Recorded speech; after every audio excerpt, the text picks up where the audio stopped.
More piece of the presentation, which is the EIS. So we'll try to get through it in about 10 minutes. It's a very important piece, and I think that people may have some of the questions you may have will be answered in this final piece. So I probably don't need to tell a lot of people in this room an environmental impact statement is required for any project of this scale. We've just completed the draft environmental impact statement. It's posted online, the Mayor's Office of Environmental Coordination. You can find it there. We're happy to direct you there. It's many, many hundreds of pages long, maybe 1,000. I haven't counted. But it looks at multiple different impacts that the project could potentially have. And Ed's going to walk you through the details of it. But some of the major takeaways include the addition of open space, the fact of this is a major economic development project. We're looking very carefully at transit issues because we know those are important to people on Roosevelt Island. We can say that per the EIS, there are no adverse impacts on the F train or tram, but there are some impacts on MTA and REAC bus service, which we think can be mitigated. There are several impacts regarding traffic, particularly at intersections in Queens during the Phase 1, and some having to do with the construction, which again we're going to talk about later today. Parking, Melanie already covered. We limit the number of parking spaces on the site. Infrastructure, we believe that this project improves a lot of the infrastructure on the island. We believe that construction impacts, there are construction impacts when you're looking at a project of this scale, but we're going to do everything we can to mitigate those and to minimize those. And we have a whole series of strategies that we'd like to lay out for you about that. Again, we're promoting clean energy, and we also want to mention that in terms of historic and cultural resources, Cornell is committed to preserving the WPA murals that are within the Goldwater Hospital, and that the decision to demolish the hospital predates Cornell's involvement in the project. And finally, just one quick note, which is that the EIS, so people understand, the EIS does not assume that there's any population in the hospital at all. So for analysis purposes, the hospital is considered to be vacant or to be non-existent.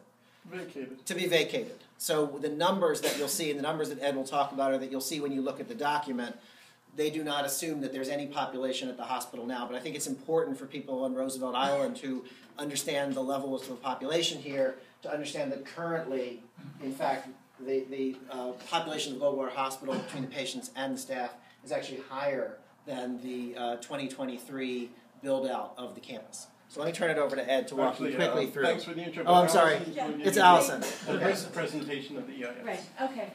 And it's these arrows here. Okay, so the purpose of an environmental impact statement is to identify and disclose any significant adverse impacts and then to also identify mitigation measures. And it's to aid the decision makers in their approvals process. Andrew went through where we are in the process. We had a positive declaration that indicates the need to prepare an EIS. A draft scope of work was issued that goes through the analysis methodologies and the environmental impact categories where we'll do analyses. And we'll just skip to the fact that we prepared a DEIS. We did a comprehensive EIS. It looked at these 20 environmental analysis areas. So that's everything in the Secret Technical Manual. The city agencies reviewed the EIS OEC, that's the Office of Environmental Coordination, along with the Economic Development Corporation and the city's technical reviewing agencies, City Department of Transportation, the Department of Environmental Protection, the Landmarks Preservation Commission, all had opportunities to review the analyses before OEC issued its notice of completion, saying that the DEIS is ready for public review. Just the DEIS analysis framework, so the assumptions that we go in, how we frame what we do. We look at existing conditions, and then we project forward to a future without the proposed project. And we looked at 2 analysis years, 2018 and 2038, because those correspond to the first year of full occupancy for Phase 1 of the Cornell project. And then for 2038, the longer term horizon for full build.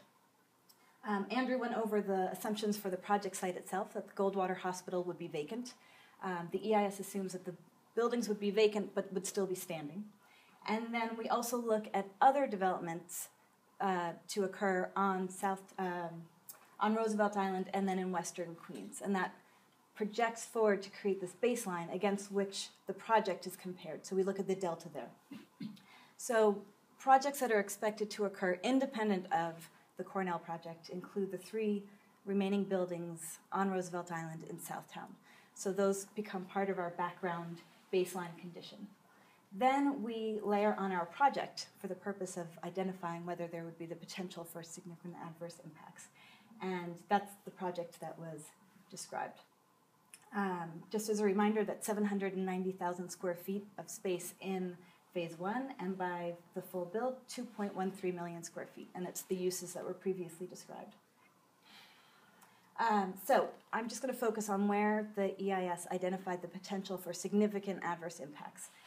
If you remember the slide with the 20 different analysis areas, we identified impacts in 3 of those: historic and cultural resources, transportation, and construction.